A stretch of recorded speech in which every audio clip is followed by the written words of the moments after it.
sharing. So what is a resume? Y'all were right.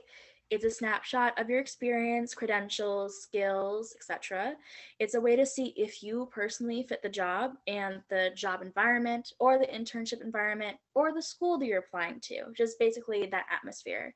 And it's also an avenue to sell yourself. And you should change it or just tailor it with tweaks for the job you want. So, for example, Peter Parker, he wouldn't give this resume if he wanted to apply for a photographer job, you know. So just looking at this resume here, you can see that he lists some skills, rates how well he thinks he did. Then the employer, like the Avengers, could just look at his accomplishments, see that he has fought Doc Ock. So if a similar villain popped up, they would look at his resume and say, wow, he has prior experience to this. And you can apply that with your own life. And I'll give it over to Halima now. So next we're going to dive into the different sections of the resume. So what are those sections? So first you're going to want to include a header. So that's going to be your name and contact information, your education, your work and extracurricular experiences, skills that you have, honors and awards, and then there's optional section that can be about me. So that can include fun facts about yourself, and that one's up to you. So the first section is the header. So with this, you're going to want to include your name and all your contact information. Typically, a lot of formatting will have the name be a lot bigger, kind of like a bolder font, just so it sticks out, makes your name stick out to the recruiter. And then for contact information, you definitely want to have your phone number, your email address. And for your email, I think we all had those going way back to middle school before, like kind of funky, weird emails. And those are fun, but for a resume, you want to have a more professional one. So you can hop on to like Gmail, make a free account. Address is optional. Definitely see if the job posting specifically states if it wants your address. If you're applying for a school or a job that is not local, you might not want to include that. That's kind of up to you and depending on the job posting. And then if you do have a LinkedIn, which is like a professional social media to connect and network with people, you can include the URL for that. And then next section is education. So you're going to want to list your most recent enrollment first. So include your high school, and information you're going to include is the city and state of your school and the name of your school, the date or anticipated date of graduation. More related to college, you would include like your degree that you're earning, a certificate, and then also major and minor. If you're dual enrolling, like at ACC, for example, you would also include that. You can either do that as like a sub point under your high school, or you could have that as a separate section with what you're specializing in or focusing in on your classes. And then you do want to generally include your GPA. If it's higher, especially around a 3.0 or higher, definitely good to show off that. And then after education, you're going to list your different experiences. So you're going to include work experiences and extracurricular experiences. It's up to you if you want to have these as separate sections or combined, depending on how much experience you have and what you feel more comfortable for formatting. For work experiences, you want to include jobs and internships, whether they're paid or unpaid. This can include babysitting, serving. Definitely don't sell yourself short on any experiences you've had, even if they're not like quote unquote like typical professional experiences. You're still building a lot of skill sets. So if you've been working in the food industry, you're building a lot of customer service communication skills. So don't sell yourself short on that. Definitely showcase that. And then for extracurricular experiences, include really any extracurricular involvement. So this can include volunteering, stuff you do in the community, sports you're involved in, any leadership positions that you have within clubs or sports. So yeah, and then diving a little bit more into writing about your experiences. So you're going to want to list your most recent experience first and kind of go into sending order from the date that you've been with that organization or club. So for each experience that you list, you want to include the organization, the title you had within that position or organization, the location, again, with the city, state, time that you've been involved. So you'll kind of do like a time range. So for example, if you've been working at HEB and you started in June of 2018 and you still work there, you can put June 2018 through present, or if you stopped working there last year you say June 2018 through like May 2019. So include that range. And then you also want to be describing what you're doing as like bullet points within your experiences. So you're going to want to use action verbs. I'm not going to dive into that. I'm going to leave that dangling for now. Jasmine's going to go into that in a few more slides. And within your bullet points, you don't want to include periods at the end of your bullets. So if you do have like 2 sentences in a bullet, you would like have a period to end your first sentence, but like not in your last sentence within that bullet. And you're going to want to include your key tasks, skills, deliverables, accomplishments, outcomes, and use hard numbers. So you want to be really concrete and not vague. So for example, instead of saying trained a group of students, you would say trained 25 plus students to really like solidify what you're doing and showcasing that experience. And then after you list experiences, you're going to go into your skills. So you're going to want to list your hard skills, not your soft skills. So examples of hard skills would be languages that you know, any computer software stuff that you know, coding. Whereas a soft skill would be something like teamwork, customer service, that kind of thing. So while soft skills and hard skills are both really important, you're listing only hard skills within the skill section. So definitely include any languages you know, even if you're not completely fluent, you still want to include that. Include computer skills, technical skills. So if you use Google platforms every day, you use Microsoft, that kind of thing, include that, especially being in the virtual world. The more you can put on your resume, as long as you have the space and it's like applicable to a job posting, that's definitely good to show your like kind of diversity of those technical skills. And then you can also have an honors or like awards section. So within this, you want to include any honors, awards, recognitions, achievements, scholarships you've earned. So basically those key recognitions that you've received. If you've published anything, also include that. So these can be things that you've received from school, from community organizations, clubs, the like. If you feel that all of your honors and awards that you're listing are specifically related to academics, you can include that under the education section. So there is like flexibility with how you're formatting. So yeah, I'm going to hand it over to Jasmine next to talk about those action verbs that we briefly touched on. So now that you know what you want to put on your resume because of Halima's section, you might be asking, how exactly do I write it? So to make you sure that your resume stands out, you do want to use action verbs instead of passive verbs because it shows how you impacted the community or the company or the organization that you worked at or were involved with. So when you're writing your bullets, you want to ask yourself what impact you made, who you have made it on, and how many, going back to the hard numbers, to really show exactly how you influenced and will potentially influence their organization or college or whatever you're applying to. You do want to avoid complicated words because you want your recruiter to understand what you did. In the same line, you don't want to include lingo that only people at your school or the people in your organization know. If there's a certain title that doesn't really make sense to anyone outside of your school or organization or where you work, you might just want to just simplify it just so the recruiter knows what you are saying. So some examples of what you wouldn't want to write as a bullet and what you would are on the left. Work towards finding solutions doesn't really show what you did or how you work, what kind of things you know how to do. Instead, it would be better just to say identified crucial needs, created solutions, or whatever you actually did at that place, and then giving examples such as. Also, a pro tip is that if you see a job you really want, maybe on LinkedIn, you can see that they use action verbs in their job description for what they would want a potential employee to do. And you can use those exact verbs and wordage because they use scanners and like robots to make sure that they want to look at specific resumes that would look good in their organization. So your resume would ping. And now I'm giving it back to Halima. So just to quickly summarize kind of the do's and don'ts with your resume. So following off the previous slide, definitely do use action verbs.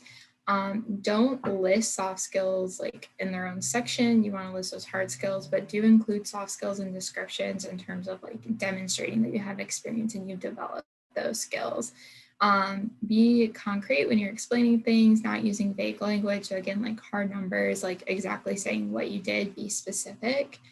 And express your accomplishments, like don't hold back. Someone, when we were doing this webinar earlier, was saying you're bragging about yourself, which you kind of are. So showcase your experiences, be yourself, be proud of that.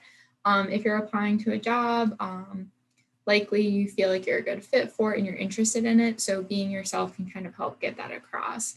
And this is down the road, but when you are in college, you will be focusing more on college experiences than high school experiences. But when you're more recent out of high school, you definitely still want to include some of that high school stuff, especially if it's still really relevant to a position you're applying for.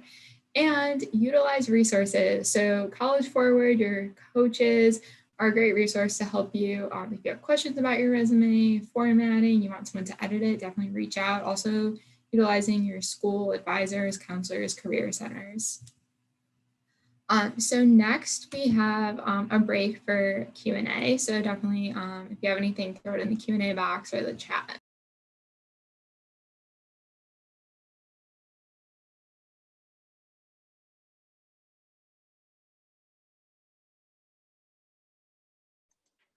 Doesn't look like anything's come in the Q&A yet, but we'll give it another minute or so before I lead us into our interactive activity. And also feel free to keep them coming as any questions come up. They're not reserved for just this slide.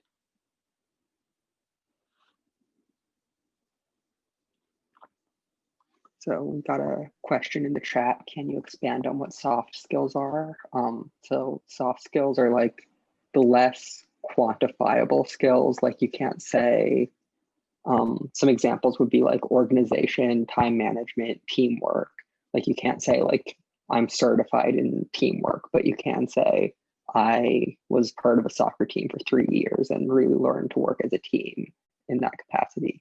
So the sort of opposite of a soft skill would be a hard skill, which is something that you can like quantify and talk about that you've done. Like that would be learning a language, certain softwares, different certifications.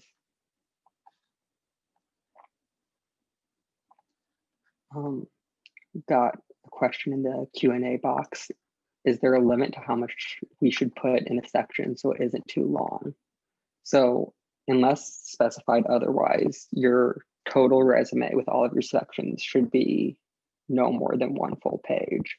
And it totally depends on what you're applying to, like how you want to break that down.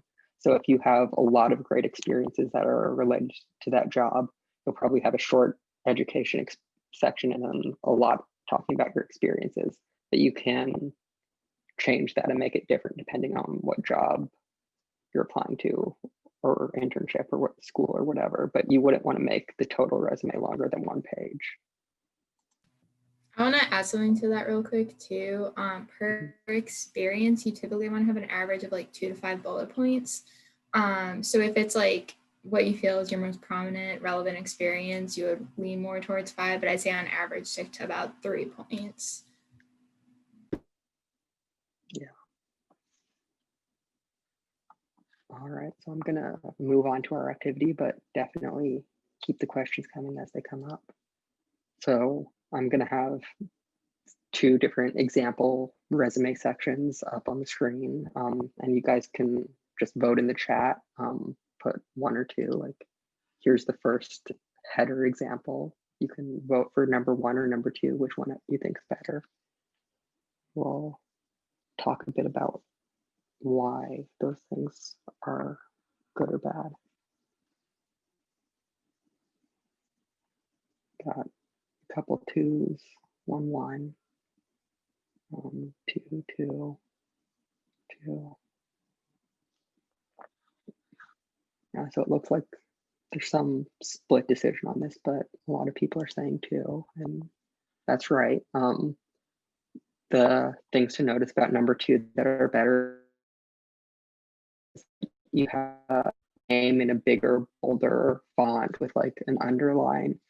This is something that recruiters will look for because they'll usually get a whole stack of resumes applying for one job, and they want to immediately glance on it and see whose resume it is. So if your name is the same size as everything else, it's hard to find when you're scanning on the page. But if it's like centered in the middle or big or bold, like a couple font sizes bigger, that can call attention to it. Something else to pay attention to is the formatting of the phone number, just being sure to use those proper formatting of the numbers like around the area code and such. So it's not just a block of numbers, it's easier to read that way. Also the LinkedIn, as Halima mentioned, it's a social media kind of networking site. You'll probably use it more in college than now in high school, but something that I think is really cool that I just learned about it is that you can actually personalize your LinkedIn URL. So you just go to your profile and there's like a button to click to personalize it. So you can make it say LinkedIn/in/your name or whatever you want it to say. It isn't just always a random string of numbers and letters. So here's another example education section. Y'all can go ahead and vote here in the chat.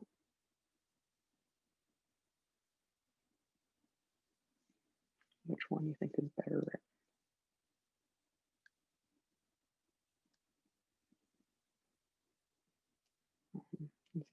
Some 2, some 1. It's kind of split. And yeah, this one is looking more divided. I think these are both fairly well-written education sections. The one I wanted to highlight as better is number 1. A few reasons.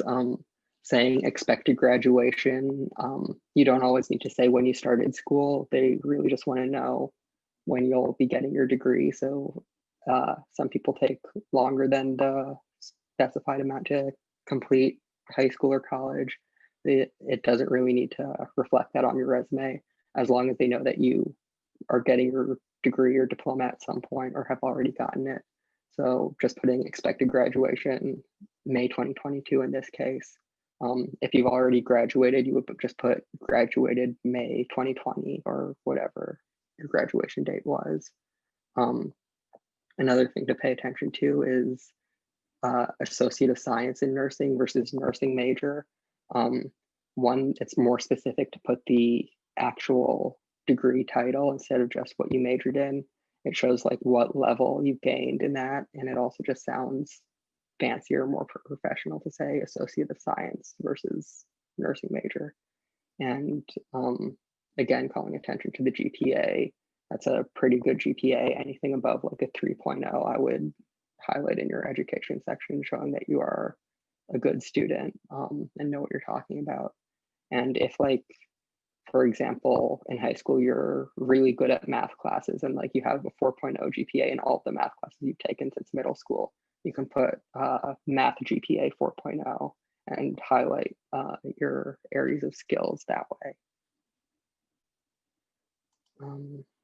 We'll look at a work experience example. Go ahead and vote for whichever one you like better in there. Let's see, 2s.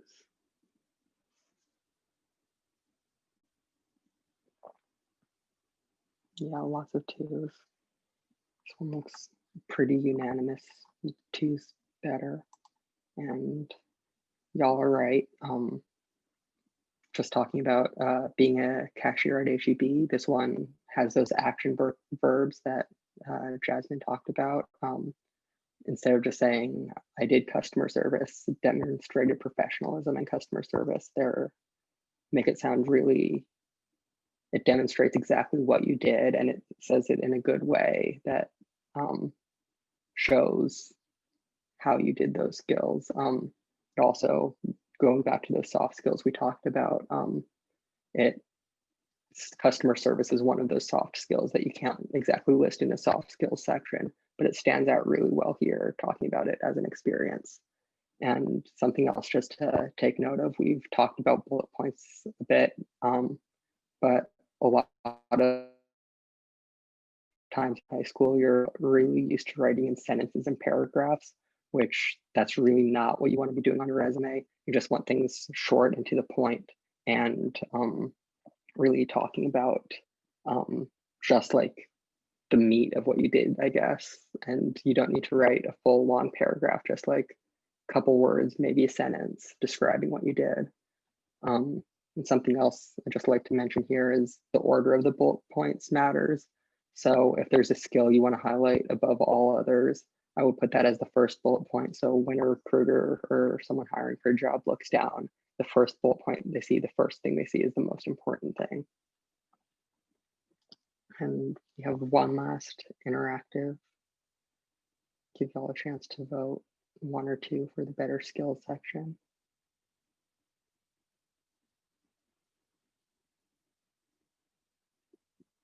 Seeing a lot more 2s.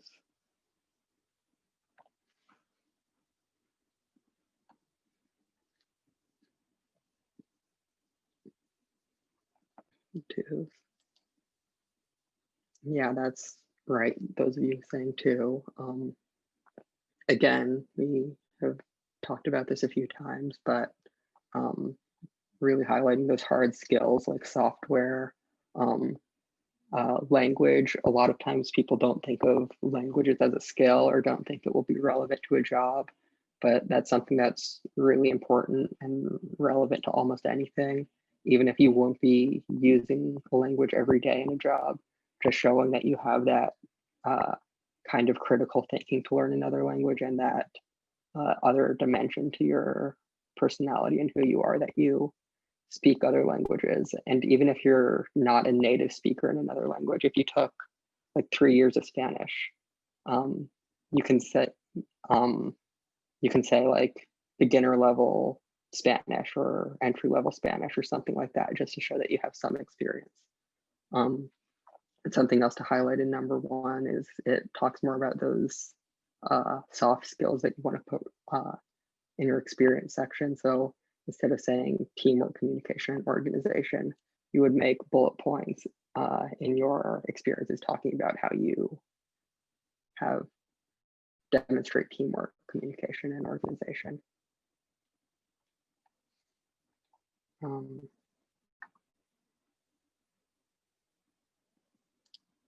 right, so talking about making your resume stand out. I've talked a bit about this, but making it specific to the position you're applying to. I'm definitely not saying that you need to rewrite your resume for everything that you apply to. You shouldn't do that. You should have one like standard resume that you edit for everything. But if you just make those small edits each time you send off your resume to something new, that can make it really stand out. Definitely paying attention to things they ask for in the job description. If they say the job will require like using Microsoft Word, and put that you've used Microsoft Word and you have experience in it in your skills section. Also matching language. If they use action verbs in the job description, you will want to try and incorporate those action verbs into your resume.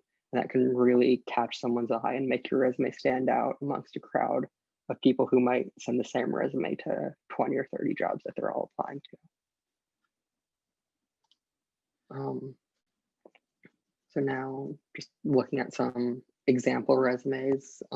This is just a graphic designer resume that I pulled off of Google. For a graphic designer, the resume looks a lot different than some other resumes might. They want to display that they're a good graphic designer. So they paid extra attention to the layout and color and really putting their creativity on display in the format of the resume itself, beyond just talking about the experiences. So something I really like in this and I point out to everyone is like, instead of saying phone number, they have little icons for phone and email address and address. The use of colors, just the layout is very well demonstrates their graphic design skills, in addition to talking about the experience they have graphic designing. Another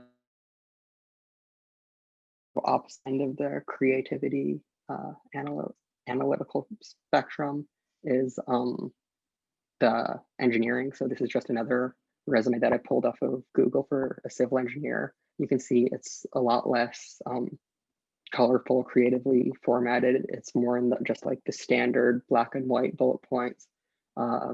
Definitely well written, and it pays attention to putting those good bullet points and talking about the experiences, but it's just kind of a list of the experiences. And tailoring your resume to your major or your career or the job you're applying to can go beyond like these two. So if there's a specific job you're interested in, you can talk to someone in that field or do what I did. Like I just Googled engineer resume or graphic designer resume. So like if, for example, you wanted to be a nurse, just Google nursing resume, and that can show you what a specific resume can look like in that field and how that might be different from a standard resume. And I'll now hand it over to Halima to talk about some other professional documents. Thanks. So next we're going to talk briefly about CVs, running resumes, and cover letters, just because these are things that can definitely come up if you are working on your resume and looking at different applications. So CVs and running resumes are pretty much the same thing. CV is the official term for it. So some job listings will specifically ask for a CV, some will ask for a resume, and some will ask for either or. So essentially a CV and a running resume are the same as your resume, but the difference is the length. So a resume is going to be 1 page, and that's usually a pretty strict page limit, whereas a CV, they want pretty much like all of your experience. So CVs can be 2 pages, it could be 10 pages, depending on how much experience you have and how far into your career you are. But either way, it's definitely really good practice to keep a running resume or a CV. Again, interchangeable language, just running resume is more chillax, I guess, than like a CV. But you want to keep one just for your own reference so that you know all the experiences you've had, key things that you've done, awards you've had. It's just easier to have it all in one place written down so you're not kind of scrambling when you're applying for something and trying to remember relevant experiences you have.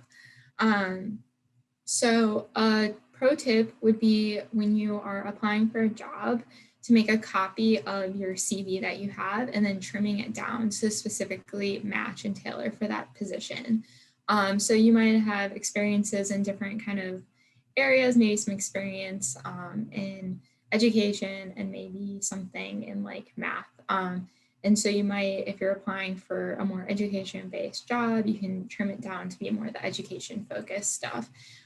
So that way you're getting it down to that 1 page, but you're not having to like on the spot be recalling all of your experiences that you've had.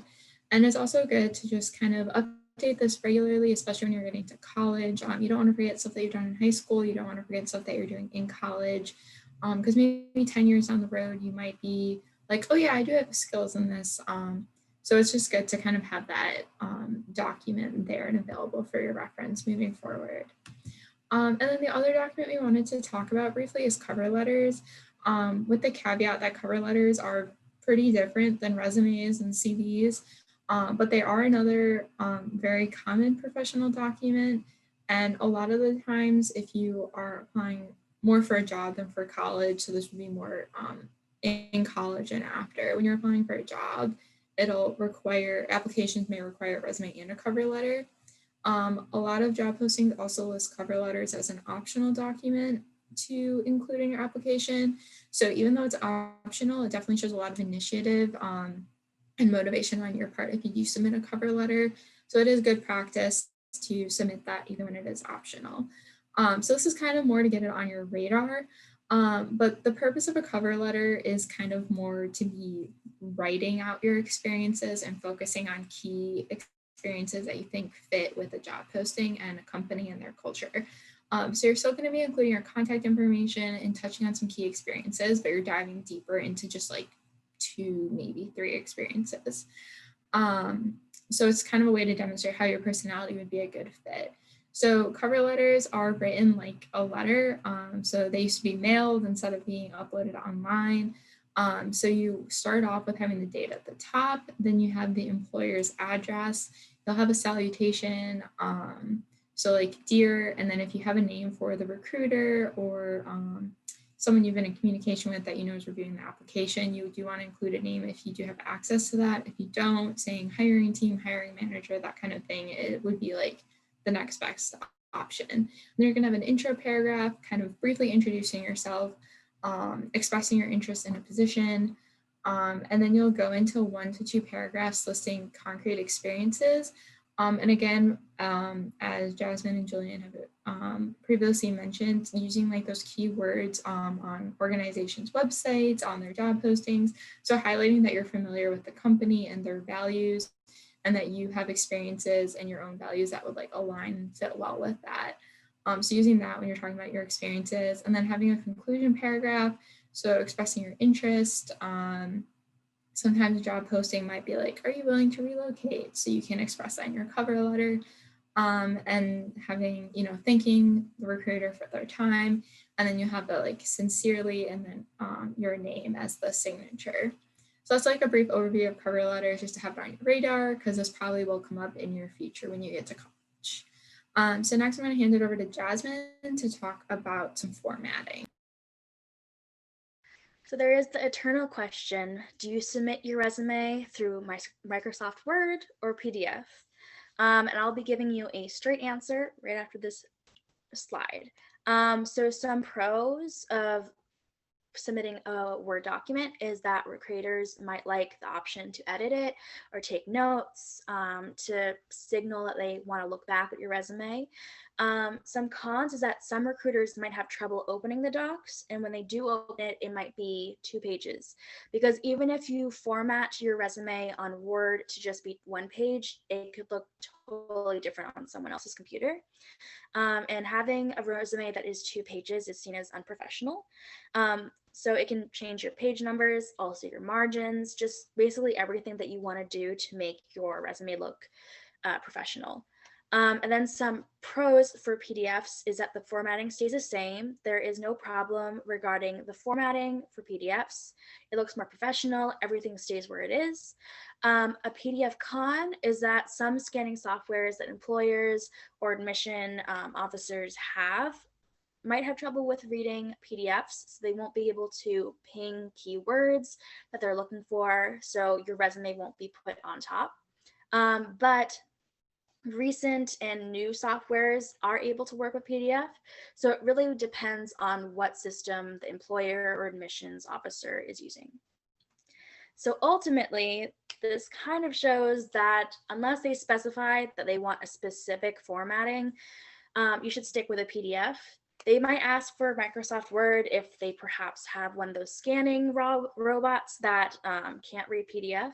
So just make sure to check in their job listing or wherever you're sending it what they want you to submit.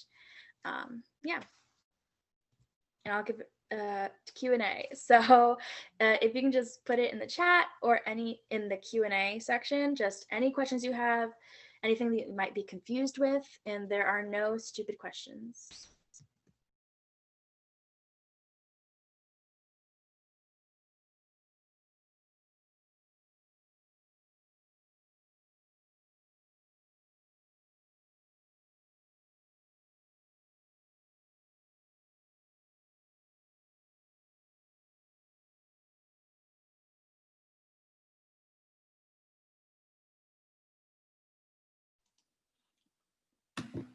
So we got a question, how long should a cover letter be? Great question. Similar to a resume, you do want it to be 1 page, and cover letter should typically be about 10 to 12 point font.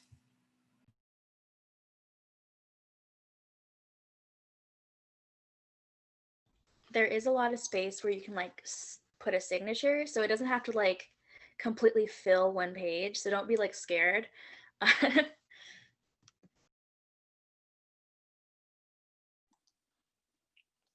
Another question we just got is, should we use a preset template or just structure it ourselves? And this one, it's kind of up to you how you want to do it. Using a preset template can be a great way to start. I know it's kind of intimidating to just type everything into a blank Word document, but there are some times when that preset template just doesn't do it for you. You need either more creativity, or you want to change the way the dates are formatted or something. So it's kind of up to you, but my suggestion is, if you've never made a resume before, is to start with a preset template on one of those like resume builder websites, and then go from there. Once you've made it there, then you can download it to a Word document and make those changes and edit it yourself.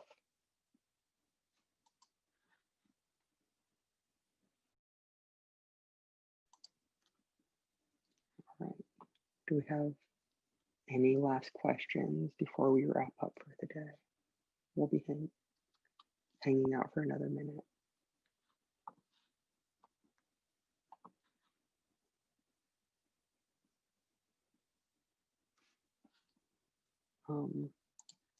Another question is, should we add portfolios to resumes? Not sure exactly what you mean by this, but if it's like an artist portfolio of like art you've done, that is usually something separate from the resume that you might also want to submit. So if you're like applying for like a graphic design job, you would want to submit the resume as a one-page document. And then you might also submit, when you submit that, a separate portfolio with examples of your work. And definitely pay attention to what the job posting asks for. Like if they ask for a portfolio with 3 items, edit that to be specific for that job. Or if they don't ask for anything, you can add it as like a bonus, but there's no need to add a portfolio unless it asks for one, or you think it would boost your chances of getting the job.